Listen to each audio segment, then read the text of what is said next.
जब आप प्रदर्शन करते हैं तो आपके क्षेत्र के क्षेत्रीय नेता ना होते हुए आपको कांग्रेस पार्टी के अध्यक्ष का साथ लेना पड़ता है, आपको प्रदेश के बहुत बड़े नेता जीतू पटवारी को साधना पड़ता है, जबकि आपके क्षेत्र में पर्याप्त कांग्रेस के बड़े चेहरे ऐसे हैं जिन्हें लेकर के आप जनता की आवाज को मुखर कर सकते हैं। इंदौर नहीं, प्रदेश के कोई भी विधायक मेरे से काम करा तो आप जैसा बोले मैं वो करने को तैयार हूँ। आज आपके सामने बोल रहा हूँ।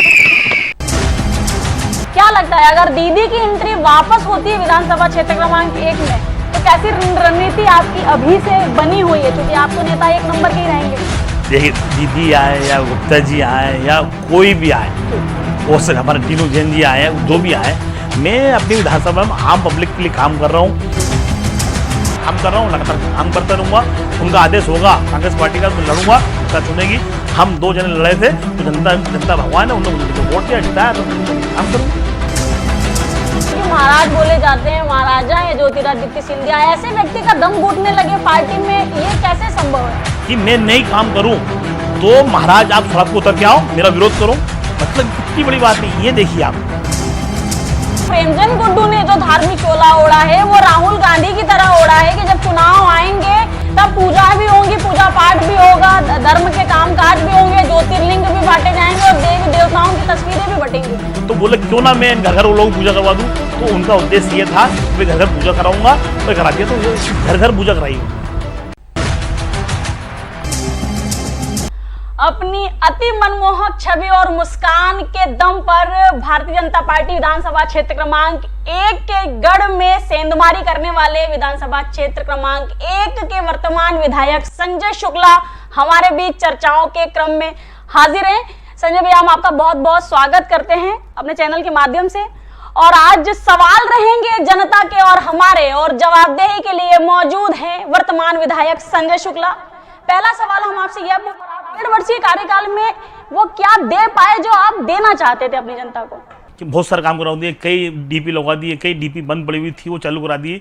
जो काम करना चाहिए उनके बीच में रहा। मैं लगातार सवेरे 10 से लेकर 12:30 बजे तक जनता के साथ में बैठता था और उनके ऑफिस में मिलता था। उसके अलावा शाम को 3 से 6 बजे तक जो भी मेरी विधानसभा के अंदर सुख दुख के अंदर जो भी हो मैं उनसे मिलने जाता था। उसके अलावा शाम को 7 बजे बाद शादी ब्याह हो या किसी का बर्थडे हो, किसी का कोई प्रोग्राम हो, तो लगातार मैं 9 से 10 घंटे पब्लिक के बीच में रहता था। उनके बीच क्यों, जिन्होंने मुझे चुना है कि 5 साल तुम काम करना है, तो मैं उनके लिए लगातार दुख हो या सुख हो हर कार्यक्रम में साथ में रहता था। जनता के बीच में सक्रियता तो बखूबी आप बनाए हुए हैं, इसके साक्षात प्रमाण कई बार नजर आते हैं धरातल पर।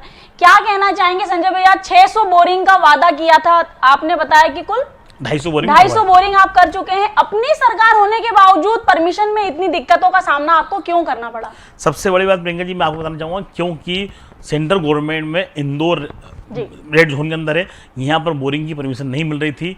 जब भी मैंने कमलनाथ जी से बोल के, आदरणीय कलेक्टर साहब से बोल के, सबसे बोल के जैसे बोरिंग की परमिशन ली और मैंने इतना काम करा पाया। नहीं तो इंदौर के अंदर बोरिंग की परमिशन बैंड है, क्योंकि इंदौर का पानी का जो स्तर है बहुत नीचे जा चुका है। तो उनका कहना है कि भाई ज़्यादा बोरिंग नहीं करा जाए। उसके अलावा मैंने अपनी विधानसभा में करीब 4 से 6 वार्ड हैं जिसके नर्मदा लाइन आज तक वर्षों से लाइन नहीं डली। भारतीय जनता पार्टी सरकार होने के 15 साल सरकार होने के बाद उन्हें लाइन आज डलवा पाई। उसमें वार्ड का मांग है, आपका 1 नंबर वार्ड का मांग है, 16 है, 17 है, 13 है, 12 वार्ड नंबर, इसके अंदर नर्मदा लाइन कहीं नहीं थी। वो मैंने डलवा के काम चालू करवा दिया। भगवान की दुआ से अगले 15 से 20 दिन में एक टंकी चालू हो जाएगी। उसके अलावा सिरपुर टंकी बन रही है, उसके अलावा छोटा बांगदा टंकी बन रही है। 3 या 4 टंकी मेरे वार्ड में नहीं बन रही है, जो जल्दी से जल्दी चालू हो जाएंगी। तो मेरी विधानसभा में सबसे समस्या है पानी की, वो मैंने दूर कराई, बोरिंग से भी करवाई। बोरिंग एक समाधान नहीं, परमानेंट समाधान नहीं, क्योंकि बोरिंग मात्र 6 या 7 महीने चलते हैं। क्योंकि जुलाई से चालू होते हैं तो वो अक्टूबर दिसंबर तक बंद होने की स्थिति में आया था। जनवरी से वो जब गर्मी में पानी की जरूरत पड़ती है तो वही फिर टैंकर लगाना पड़ते थे, तो वही नर्मदा लाइन पानी नहीं आता था। अब की मैंने लाइन ऐसी करवाई है अमृत योजना के अंदर कि लगातार वो 24 घंटा पानी मिलेगा, उनको बढ़िया पानी मिलेगा। और जिस हिसाब से उन्होंने चुना था मैंने वो व्यवस्था करी। उसके अलावा जो अवैध कॉलोनी इसको मुझे वैध कराना था, मैं उसके लिए लगातार लड़ा। एक बहुत बड़ा विषय जो कि बातों बातों में निकल आया है, आपको बता दें कि जब संजय शुक्ला जो कि वर्तमान में अभी विधायक है, जब आप सुदामा नगर क्षेत्र से पार्षद हुआ करते थे तो एशिया की सबसे बड़ी अवैध कॉलोनी मानी जाती थी सुदामा नगर, जिसे आपने वैध करवाया था। और अगर बात की जाए विधानसभा क्षेत्र क्रमांक 1 की, तो सर्वाधिक क्षेत्र बोले जा सकते हैं अवैध हैं आपके विधानसभा क्षेत्र में, और आपका ये चुनावी वादा भी था कि मैं विधायक बनते से ही अपने क्षेत्र की जो सघन अवैध बस्तियां हैं उन्हें वैध कराने का काम आप करेंगे, तो वो प्रयोग आपका कहाँ तक सिद्ध होता हुआ दिखाई दे रहा है? ये मैंने खुद ने आपको बताया कि भाई मेरा वादा था बोरिंग का, अवैध कॉलोनी का। हमारी सरकार बनते ही मैंने 1 महीने के अंदर हमारी 45 कॉलोनी को मैंने वैध करा दिया था जी। और बाकी मतलब कोर्ट, हाई कोर्ट में केस चले गया था, इसलिए पेंडिंग हो गया था। 100 कॉलोनी रहती है, किसी कॉलोनी के अंदर सरकारी जमीन का पट्टा बना हुआ था, किसी में ग्रीन बेल्ट का पट्टा आया हुआ था, तो इसलिए वो लीगल नहीं हो पा रही थी। तो वही फिर हमारी कमलनाथ जी से बात हुई, मैंने भैया हर जगह सरकारी पट्टा आएगा, ये आएगा, तो अब उसको छोड़ के जितनी भी कॉलोनी को वैध किया जाए। तो मेरी बात भी मान ली गई थी कि मैंने सबसे लड़ा कि मेरी विधानसभा में सबसे अवैध कॉलोनी है वो मजदूर वर्ग है, तो मेरे को वो काम जो मैंने कराया, मैं बोरिंग कराना है, मुझे अस्पताल बनवाना है, मुझे अवैध कॉलोनी को वैध करवाना है, ये मेरा मूल एजेंडा था। मैं इसको पूरा कराऊंगा, क्योंकि सुदामा नगर में आज से 30 साल पहले जीत के आया था, वो ऐसे ही सबसे अवैध कॉलोनी थी, वहां पर रिक्शा स्कूटर तक अंदर नहीं जाती थी, मैंने उसको वैध कराई, वहाँ इतने काम कराए। उस टाइम नगर निगम के अंदर हम पार्षद हुआ करते थे, पार्षद का ही मेयर हुआ करते थे, जो पार्षद बनेगा वही मेयर बनेगा। उस मेयर जो होते हैं उनने 5 साल में जितने काम कराए इंदौर में, 69 पार्षद थे हम, सब ने काम कराया, उसमें नंबर 1 मेरा रहा। मतलब उसके अंदर मेयर का नाम भी पीछे था, पार्षद के होने नाते मैंने सबसे नंबर 1, आप चाहें तो आज भी रिकॉर्ड नगर निगम है, तो उस 5 साल के अंदर मैंने सबसे ज्यादा काम कराने वाला पार्षद था मैं।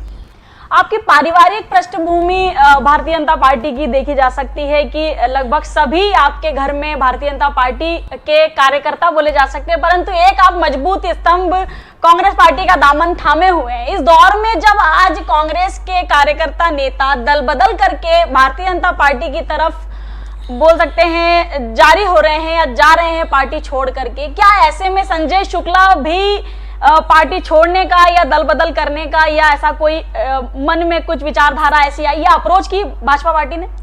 आप देखिए, ये 2 मार्च से चालू हुआ है इंदौर के अंदर कि भाई सरकार गिरने वाली, यहाँ के विधायक उधर जा रहे हैं, ये जा रहे हैं, वो सबसे ज़्यादा नाम मेरा चला, क्योंकि मेरे परिवार के अंदर मैं और मेरे पत्नी और मेरे बच्चे छोड़ के सब भारतीय जनता पार्टी सब भारतीय जनता पार्टी के अंदर है। तो सबसे ज़्यादा उम्मीद लगाई जा रही थी संजय शुक्ला सबसे पहले बीजेपी ज्वाइन करेंगे। देखिए आज 4 महीने हो गए, 5 महीने हो गए, कितने विधायक चले गए, परंतु मैं आज भी यही हूँ, क्योंकि कांग्रेस ने मुझे टिकट दिया था, मैं कांग्रेस को उसमें लड़ा हूँ और कांग्रेस से जीता हूँ। और रही बात कि भाई आप क्यों भारतीय जनता पार्टी से दूर हुए, मैं भारतीय जनता पार्टी इसलिए दूर हुआ था, उस टाइम जब मेरे पिताजी को टिकट चुनाव लड़ते थे, उस टाइम कुछ भारतीय जनता पार्टी के जो वरिष्ठ लोग थे उन्होंने टिकट नहीं दिया था, उस टाइम मुझे सबसे थोड़ी अनबेद हो गई थी। तो जब से मैंने सोचा कि नहीं, मेरे को तो कांग्रेस में जाना चाहिए, क्योंकि कांग्रेस पार्टी ऐसी है कि जो सबके मिलजुल काम करती है, इसलिए मैं उस कांग्रेस पार्टी में आया।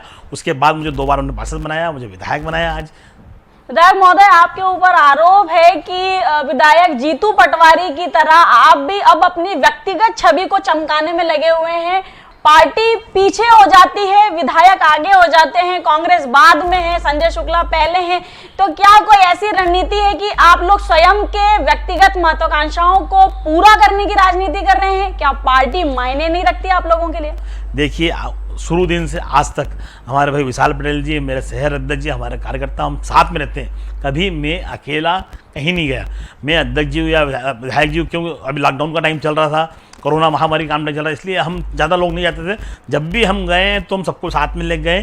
भाई जीतू पटवारी जी की बात, वो हमारे प्रदेश के बड़े नेता हैं और मंत्री हैं, और हमारे प्रदेश की जीतू पटवारी तो बड़े नेता हैं, पर विधायक जी इस बात का जवाब दीजिए कि आपके क्षेत्र के जो जमीनी कांग्रेस के सक्रिय नेता रहे, जो विधानसभा चुनाव के दौरान जिनके नाम चल रहे थे कि वे भी विधानसभा विधायक टिकट की दौड़ में शामिल थे, चाहे बात की जाए गोलू अग्निहोत्री की, चाहे बात की जाए कमलेश खंडेलवाल की, चाहे बात की जाए दीपू यादव की, तो ये तमाम नेता आपके चुनाव जीतने के बाद से क्षेत्र में नदारद नजर आते हैं। तो क्या वो जो ड्रॉबैक था या वो जो मतभेद था वो आज भी कायम है आपके विधायक बनने के बाद भी? नहीं, आप देखिए, मैं विधायक बनने के बाद सबसे पहला मेरा काम चालू हुआ वार्ड क्रमांक 1 मेरे छोटे भाई गुल्लू अग्निहोत्री जी का वार्ड था। नर्मदा लाइन का वहीं से मैंने काम चालू करा, वहीं टंकी बनवाई, वहीं से पूरे क्षेत्र में पूरी वार्ड क्रमांक 1 के अंदर पूरे क्षेत्र में नर्मदा लाइन डलवा दी। जहाँ पर एक नर्मदा लाइन नहीं थी वो पूरी अवैध कॉलोनी बसी हुई है। तो सबसे पहले मेरा छोटा भाई गुल्लू अग्निहोत्री के वार्ड में मैंने काम कराया।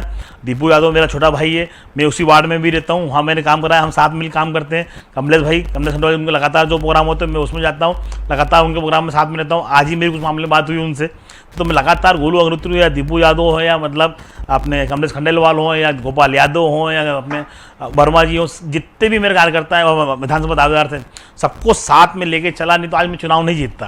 तो देखिए सबसे ज्यादा कहीं ऐसा तो नहीं कि एक जो राजनीतिक प्रतिस्पर्धा रहती है वो लगातार आज भी कायम है।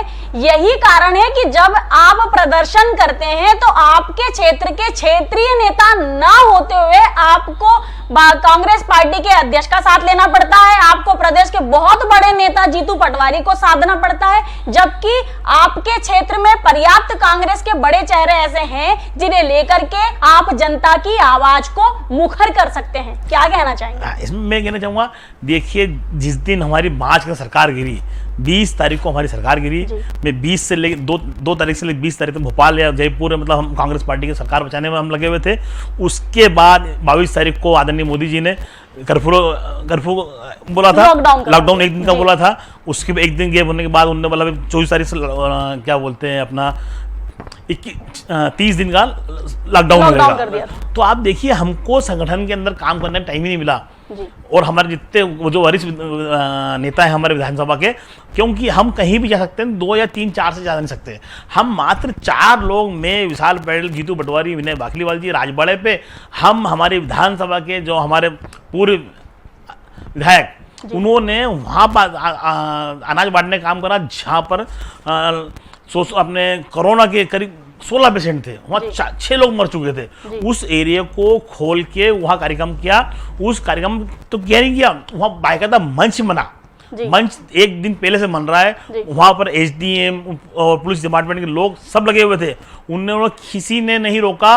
और देखिए 2000 महिलाओं को बुला लिया और मात्र 500 पैकेट बांटे। एक का बर्थडे, हमारा आदरणीय तोमर जी का बर्थडे था, उस बर्थडे को मनाने के लिए उन्हें एक कार्यक्रम का, उस कार्यक्रम को विरोध करने के लिए, उन पर कार्रवाई करने के लिए हम राजवाड़े पे हम 4 लोग बैठे, 4 लोग बैठे। तो उस पर आदरणीय कलेक्टर साहब ने हम पे 188 मुकदमा कायम किया। देखिए घूम फिर के बातें वापस वही आ गई कि जब जब भारतीय जनता पार्टी की सरकार रहती है तब होती खूब मनमानी है, और चुनाव तो जीत करके आते हैं, जनप्रतिनिधि पर राज करते हैं अफसर। क्या कहना चाहेंगे विधायक जी, लगातार जो प्रदेश में अफसरशाही हावी हो रही है, लगातार आप लोग विपक्ष में होने के साथ सड़कों पर निकल रहे हैं, जनता की आवाज को मुखर कर रहे हैं, परंतु दूसरी ओर अफसर आपकी बातों को लगातार नजरअंदाज करते हैं, कैसे देखते हैं? मैंने देखिए आपने जो बोला था ना कि प्रदर्शन आप लोकल नेताओं लेकिन साथ में, मैंने पहला आंदोलन करा राजबाड़े पे, उनके खिलाफ बैठा, प्रशासन के खिलाफ बैठा, जब से लगातार मेरे पे कार्रवाई करते आ रहे हैं। 1 बार नहीं, 2 बार नहीं, 3 नहीं, 4 बार मेरे को 188 कर दी। उसके अलावा हमारे समर्थन में व्यापारी आए, उन पर कार्रवाई कर दी। उसके अलावा जो एक बर्तन बाजार के व्यापारी हमारे साथ घुमा, उन पर कार्रवाई कर दी।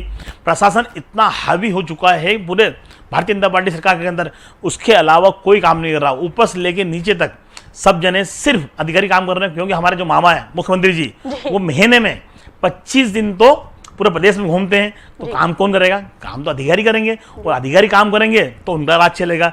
आदरणीय मामा जी सिर्फ घूमते रहते हैं और घोषणा करते रहते हैं। 2200 घोषणा करी उनने, उस घोषणा को कौन पूरा करेगा?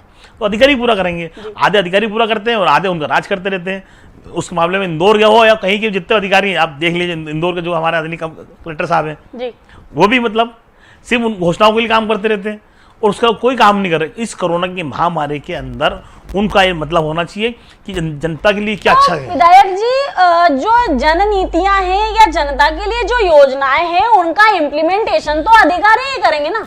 अधिकारी करेंगे, परंतु उस पर वाच होना चाहिए। आदरणीय कमलनाथ जी, वो महीने में 5 दिन घूमते थे, वो 25 दिन ऑफिस में बैठते थे, मैनेजमेंट से काम करते थे, क्योंकि अधिकारी को डंडे से नहीं, मतलब आपको बताना पड़ेगा काम क्या कर रहा है, आप शाम को मुझे रिपोर्टिंग कीजिए, कल क्या हो रहा है इसकी रिपोर्टिंग करीजिए, क्या हो रहा है। हम जैसे बिजनेस करते हैं या कोई आप ऐसा आपका चैनल चल रहा हो तो आप पूरी टीम काम करती है, उस टीम का मैनेजमेंट आप देखते हैं, आपके मारी देखते हैं, तो कोई ना कोई तो देखना पड़ेगा। कोई भी छूट गया तो आज गलती आपकी, गलती कौन सुधारेगा? सामने जो बैठा हुआ है, जो मैनेजमेंट देखा वही सुधारेगा ना। जी। तो गलती सुधारने वाला आदमी कौन है? गलती मैं करूंगा तो मेरी गलती आप बताएंगे, परंतु यहाँ पर मुख्यमंत्री जी गलती बताना टाइम ही नहीं है उनको, तो घूमने से फुर्सत नहीं है। रोज 25 महीने 25 जो घूमेगा आदमी तो क्या गलती बताएगा? विधायक जी कैसे देखते हैं, चुनावों के दौरान देखा गया कि जो चुनाव था विधानसभा क्षेत्र क्रमांक 1 का, वो भाजपा बनाम कांग्रेस न होते हुए सुदर्शन गुप्ता बनाम संजय शुक्ला हो चला था। क्योंकि अब उस क्षेत्र की पुरानी नेता जो वर्तमान में महू की विधायक हैं और अब मंत्री हो चली हैं, उनके कार्यकर्ता भी विधानसभा क्षेत्र क्रमांक 1 में सक्रिय हैं। क्या लगता है अगर दीदी की एंट्री वापस होती है विधानसभा क्षेत्र क्रमांक 1 में, तो कैसी रणनीति आपकी अभी से बनी हुई है? क्योंकि आप तो नेता 1 नंबर के ही रहेंगे। देखिए, दीदी आए या गुप्ता जी आए या कोई भी आए जी, वो सर हमारे टीनू जैन जी आए, जो भी आए, मैं अपनी विधानसभा में आम पब्लिक के लिए काम कर रहा हूँ। अभी 4 महीने कोरोना की महामारी में इंदौर नहीं, प्रदेश के कोई भी विधायक ने मेरे से काम करा, तो आप जैसा बोले मैं वो करने को तैयार हूँ। आज आपके सामने बोल रहा हूँ, मेरी विधानसभा में 6 लाख लोग रहते हैं। वो 6 लाखों में 17 वार्ड होते हैं मेरे। इन 17 वार्ड के अंदर 15 वार्ड के अंदर मैं खुद सामग्री लेके उनकी एक घर गए हूँ, क्योंकि मेरे उधर मजदूर वर्ग का इलाका है। एक मकान के अंदर 20 किराएदार रहते थे। 20 किराएदार हो या 25 किराएदार हो या भारतीय जनता पार्टी के हो या संघ के हो या किसी भी पार्टी से जुड़े हों, तो मैंने उनको अपना सामग्री मैंने दी। मैं और मेरे कार्यकर्ता सब जगह गए। और सबसे बड़ी बात तो ऐसा नहीं मैं घबरा के मतलब मेरे कार्यकर्ता भरोसा छोड़ दिया। मैं खुद गया, बाकायदा उनका नाम लिखते थे, उनको शाम को स्लिप देते थे, वो सवेरे दिन में आके हम बांटते थे। उन लोगों को हमने इकट्ठा करके कभी नहीं बांटा। हम आपके घर हम खुद आएंगे और हम खुद हमने जाके उन्हें बांटा। तो इंदौर पहली बार ऐसा हुआ होगा। आप मेरी विधानसभा के अंदर मेरे पास 1 लाख टेलीफोन नंबर है, ये आप विधानसभा में उस पर फोन लगाइए। ये तो मान लीजिए कि चूंकि आप उस विधायक उस विधानसभा क्षेत्र के आप गार्जियन हैं, माना जा सकता है कि आज उस विधानसभा के पिता आप हैं और वो पूरी विधानसभा आज आपकी संतान समान है। एक बहुत बड़ा प्रश्न ये उठता है कि क्या विधानसभा क्षेत्र क्रमांक 1 में व्यापारी नहीं है? क्यों आप विधानसभा क्षेत्र क्रमांक 1 के व्यापारियों की आवाज ना बुलंद करते हुए आप राजवाड़ा के व्यापारियों की चिंता पालते हैं? एक तरफ ये कहना है कि संक्रमण पर रोकथाम होनी चाहिए, दूसरी तरफ आप भीड़ जुटाने का काम करते हैं। मतलब दोनों चीजें एक समय पर विधायक जी कैसे संभव हो पाएंगी कि संक्रमण भी रुक जाए और व्यापार भी हो जाए? देखिए, सबसे पहले आपने बोला कि व्यापारी आप राजवाड़ा क्यों आ रहे हैं, 1 नंबर क्यों जा रहे हैं? मैं बोलना चाहता हूँ, राजवाड़ा, सियागंज, सराफा, क्लाथ मार्केट, खजूरगंज, ये जितना भी इलाका है ये व्यापारी की दुकानें हैं यहाँ पे। और जितने व्यापारी जो लेते हैं वो 80% मेरी विधानसभा 1 में रहते हैं, 4 में रहते हैं। और इन सब का व्यापार चल रहा था राजवाड़े से, राजवाड़े के आसपास। और जिन लोगों का व्यापार मेरी विधानसभा में, तो उसके लिए सबसे पहले मैं लड़ने गया हूँ। सबसे पहले मैंने घोषणा करी थी मेरी विधानसभा के अंदर लेफ्ट राइट दुकानें बंद नहीं होंगी, सब खुलेंगी और ठेले वालों को परेशान नहीं किया जाएगा। तो सबसे पहले मैंने ये बोला मेरी विधानसभा के अंदर जो नगर तानाशाही चल रही है ये नहीं चलेगी।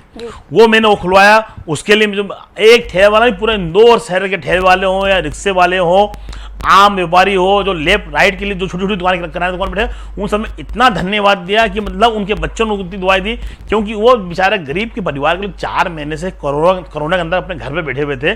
वो कोरोना का उन्होंने पालन किया। उसके अलावा कोरोना का पालन करने के बाद उस व्यापारियों के अपने घर के गहने बेचे, किसी ने ब्याज से पैसे लिए, तो काम कर रहे हैं। और शाम को 1500 रुपये कमा के उसमें निकाल 200 रुपये कमाते हैं, उन्हें ढेले वाले ले आते थे। तो उसके विरोध में विधानसभा में 1 में आया। उसके बाद में 4 नंबर के राजवाड़े पाया। और देखिए, राजवाड़ा आने के बाद मैंने पूरे शहरी दुकानें खुलवाई और आज प्रशासन को झुकना पड़ा और शहर में खुला, क्योंकि आम जनता को, आम व्यापारी हो, सब परेशान है। क्यों? उन व्यापारी को वहाँ भी मेरे वहाँ के मजदूर को इलाके काम करते हैं। क्यों? एक दुकान पे 25-25 लोग काम करते हैं, 25 काम करते हैं, मतलब एक घर के अंदर 5 लोग होते हैं, तो 150 लोगों का परिवार वहाँ चलता था। वो खुलवाया तो मेरी विधानसभा के लोग थे, तो वो काम भी मैंने विधानसभा 1 के लिए किया है। एक लेंगे छोटा सा ब्रेक और दल बदल की राजनीति और कैसा रहेगा सांवेर चुनाव को लेकर के रणनीति, और निगम चुनाव में संजय शुक्ला की चूंकि विधानसभा होने के बाद क्या प्रभाव पड़ने वाला है विधानसभा क्षेत्र क्रमांक 1 में, से तमाम सवालों के साथ फिर हाजिर होंगे। लेंगे एक छोटा सा ब्रेक।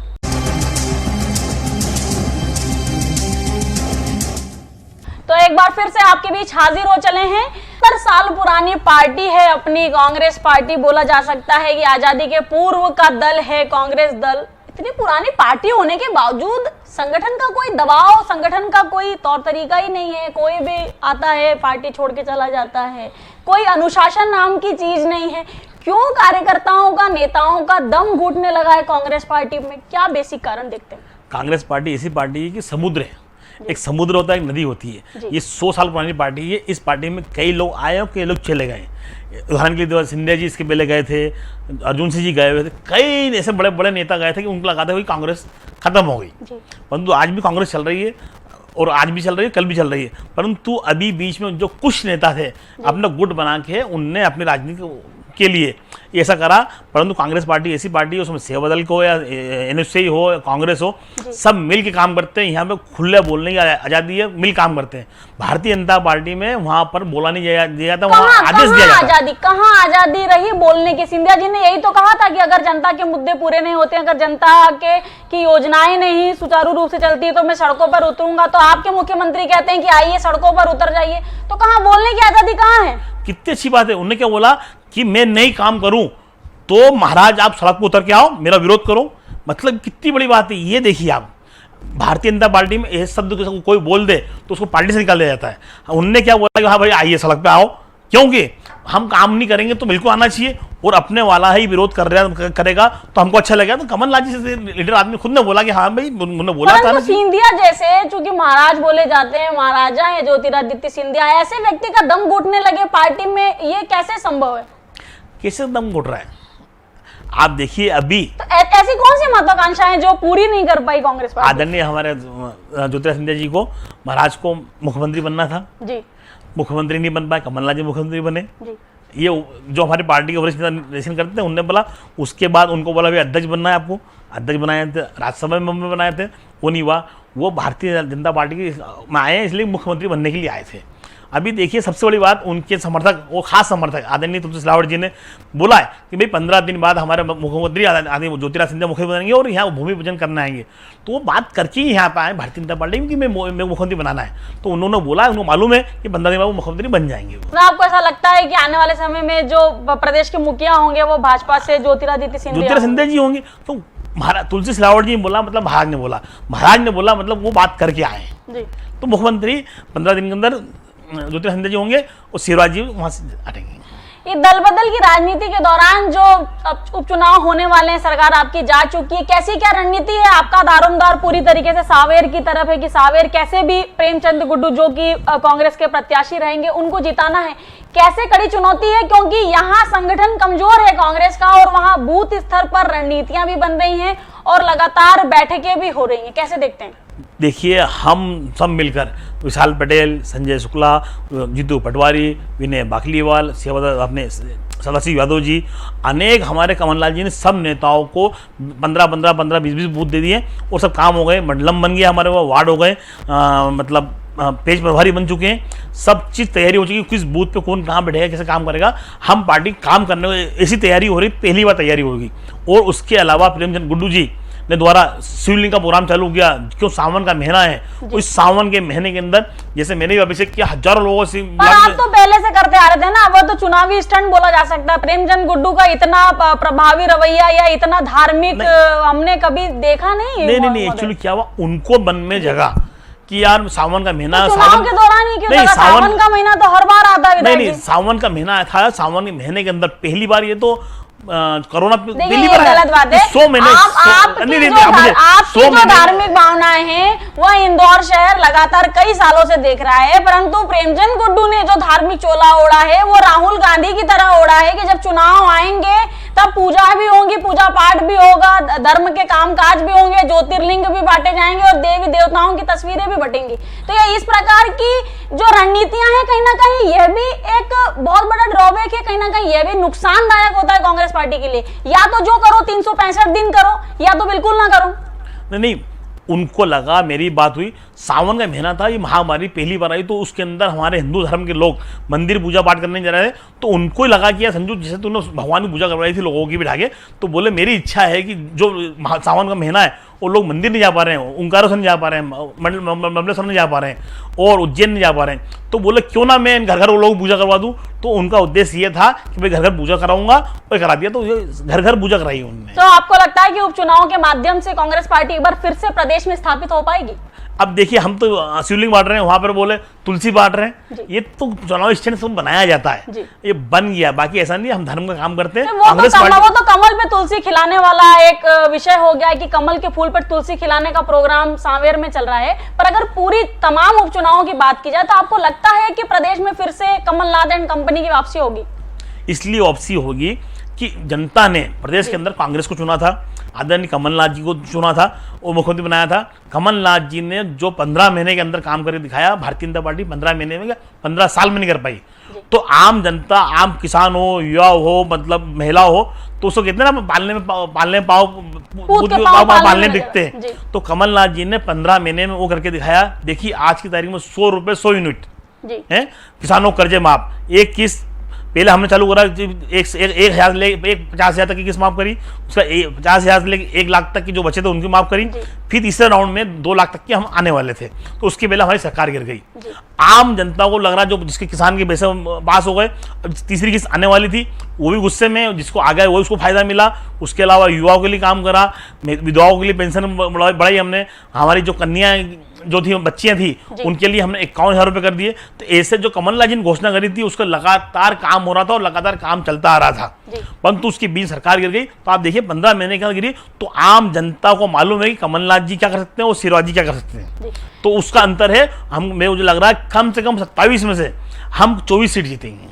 शुक्ला जी, कैसे देखते हैं इंदौर नगर निगम चुनाव, जो कि अभी उपचुनाव की तिथि निर्धारित नहीं हुई, उस बीच निगम चुनावों के आरक्षण हो जाते हैं। कल आपने काफी हंगामा भी खड़ा किया देवीअल्ले विश्वविद्यालय में अधिकारियों के बीच में। अब चूंकि नगर निगम चुनाव यदि होते हैं, क्योंकि आरक्षण व्यवस्था हो चुकी है, अब कौन कहां से चुनाव लड़ेगा केवल यही निर्धारित करना बाकी है।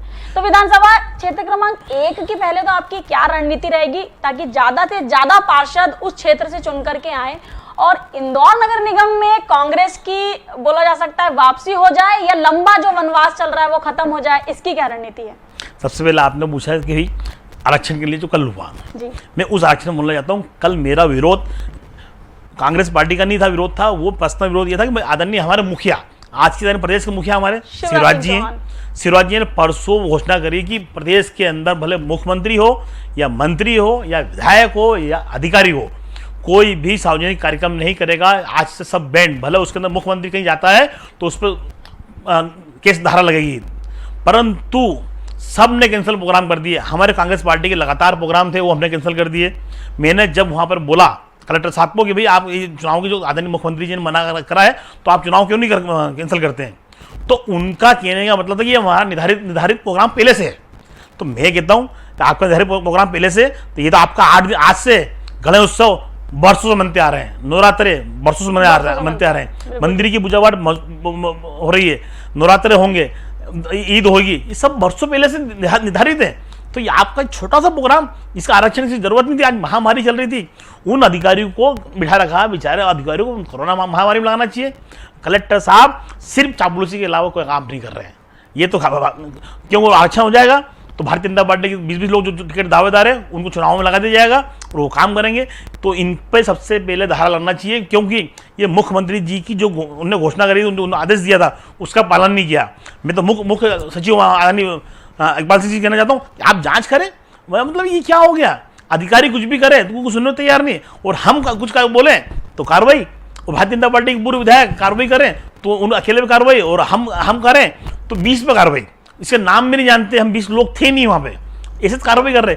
ये कार्रवाई 1 करें या 100 करें, ये कलेक्टर साहब के आदेश से वो कितने भी करा दें या मुझे सूली चढ़वा दे, मैं उनका विरोध करता रहूंगा, गलत काम का विरोध करूंगा। कल भी गलत किया, इसके पहले व्यापारी को गलत किया, जो भी करा उन्हें गलत करा, मैं उसका विरोध लगातार करता रहूंगा और उनका बताता रहूंगा, भले वो मुझे कितने भी कार्रवाई करवा दे या मुझे सूली चढ़वा दे। मैं इसको चिंता नहीं है कि मैं जनता ने मुझे चुना है, मैं जनता का प्रतिनिधि हूँ, मैं उनका प्रतिनिधि हूँ, उनको वोट नहीं दिया, उनको तो हम जो बोले काम कराना वो काम कराना पड़ेगा। नहीं कराएंगे तो उसका विरोध करेंगे और हम लगातार उसका ईंट सीट जवाब देंगे। भैया, आप क्या कहना चाहेंगे निगम चुनावों को लेकर के, विधानसभा क्षेत्र क्रमांक 1 को लेकर के आपकी क्या रणनीति रहेगी, और पूरे इंदौर को लेकर के आप लोगों की क्या रणनीति रहेगी? क्योंकि एक लंबा वनवास झेल रही है कांग्रेस पार्टी, लंबे समय से इंदौर नगर निगम में वापसी नहीं हो पाई है, तो किन लोगों पर फोकस रहेगा? क्या युवाओं को ज्यादा मौका दिया जाएगा या सक्रियता के आधार पर टिकटों का वितरण होगा? सबसे पहले मैं अपनी विधानसभा बात करूंगा। मेरी विधानसभा में 17 वार्ड जी। हैं। 17 वार्ड के अंदर हम लगातार काम करते हैं। आपको बताया मैंने इतना सारा जी। काम कर रहा हूँ। हम सक्रिय हैं, मेरे कार्यकर्ता सक्रिय हैं, मेरे सब लोग सक्रिय हैं।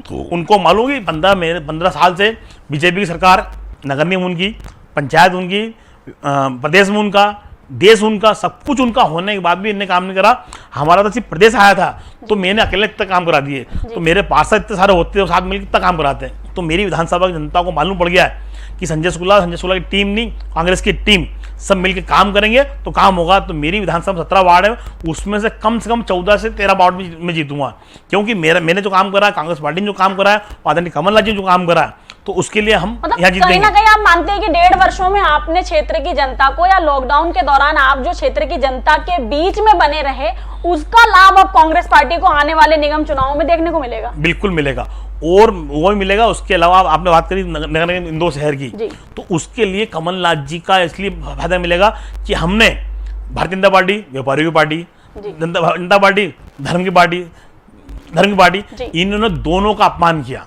इंदौर में एक तब कलेक्टर नोटिस निकालता है कि इसके लिए भाई कंप्यूटर बाबा मंदिर तोड़ देंगे। कंप्यूटर बाबा तो वहां पर सिर्फ उसकी सिर्फ देखभाल करते हैं, मंदिर तो पब्लिक का है, जमीन पब्लिक की है, उसको मंदिर तोड़ने की बात कर रहे हैं। इंदौर शहर में 250 मंदिर है, इंदौर शहर में 250 मंदिर है, वो बगीचे में बने हुए हैं। और बगीचे मंदिर इसलिए बनता है कि बगीचे के अंदर हमारी माताएं, बहनें, बुजुर्ग, बच्चे और सब लोग वहाँ घूमते रहते हैं, मंदिर की सेवा करते रहते हैं। और कोई हमारी जो बुजुर्ग माताएं वहाँ बैठ भजन करती हैं। मतलब कहीं ना कहीं ऐसा बोला जा सकता है कि भारतीय जनता पार्टी बदले की राजनीति कर रही है, धर्म के नाम पे भी कर रही है, और वो व्यापारी बोल रहे हैं भाजपा के खिलाफ, तो कंप्यूटर बाबा के खिलाफ कार्रवाई हो रही है, आप ये कहना चाहते हैं? नहीं, धर्म के खिलाफ 250 मंदिर तोड़ देंगे। उसके अलावा इंदौर शहर में लॉकडाउन होगा, लेफ्ट राइट और ये खुलेगा। व्यापारी भी नाराज था, अरे राइट में कोरोना आएगा तो लेफ्ट में कोरोना नहीं आएगा क्या? कोरोना सब दूर आएगा, लेफ्ट राइट पूरा खोलना चाहिए, जिससे आम पब्लिक की भीड़ सब दूर डिवाइड हो जाए। इन्होंने सिर्फ एक अपना और अपने अधिकारियों द्वारा जो एक नियम बनाया गया, जो भ्रष्टाचार का नियम बनाया गया, उसके तहत ये करा गया था। इंदौर शहर में देखिए आप, सियागंज हो, दवाई मार्केट वालों या फैक्ट्री वालों, तो एक को दी अलग अलग परमिशन दी है। मेरे पास रिकॉर्ड है, मैंने रिकॉर्ड निकला लिया है कि आज सिर्फ 4 फैक्ट्री वालों को परमिट दी, आज 2 माल वालों को दी, आज 2 रेस्टोरेंट वालों को दी, सियागंज में 10 लोगों को दी। ऐसा क्यों? दो तो सबको दो। ये सब चीज इसमें कहीं ना कहीं भ्रष्टाचार की बू आती है इसके अंदर। एक अंतिम प्रश्न है कि अगर यदि इंदौर नगर निगम की सीट हो जाती है सामान्य, तो क्या संजय शुक्ला विधायक होने के साथ साथ महापौर पद के लिए भी जोर आजमाइश करेंगे? मैं कांग्रेस का छोटा कार्यकर्ता हूं। आदरणीय ऊपर से सोनिया गांधी, आदरणीय कमलनाथ जी मुझे बोलेंगे कि चुनाव लड़ना है तो मैं वो चुनाव भी लड़ूंगा, क्योंकि जनता के बीच में काम कर रहा हूं, लगातार काम करता रहूंगा। उनका आदेश होगा कांग्रेस पार्टी का, मैं लड़ूंगा, क्यों जनता भगवान है, जो अच्छा काम करेगा उसको जनता चुनेगी। हम 2 जने लड़े थे तो जनता भगवान है, उन्होंने मुझे वोट दिया, जिताया, तो मैं जनता के लिए काम करूंगा। तो अफसरशाही की ईंट का जवाब पत्थर से देने वाले हैं कांग्रेस के विधायक संजय शुक्ला। आगे की कैसी रहेगी कांग्रेस की रणनीति? क्या उपचुनाव में वाकई में फिर से होगी कमलनाथ की वापसी? क्या लंबे वनवास के बाद नगर निगम इंदौर में काबिज होगी कांग्रेस पार्टी? तमाम सवाल और जवाबों के लिए करना होगा इंतजार, पर मुझे दीजिए इजाजत और देखते रहिए रेड 9 न्यूज।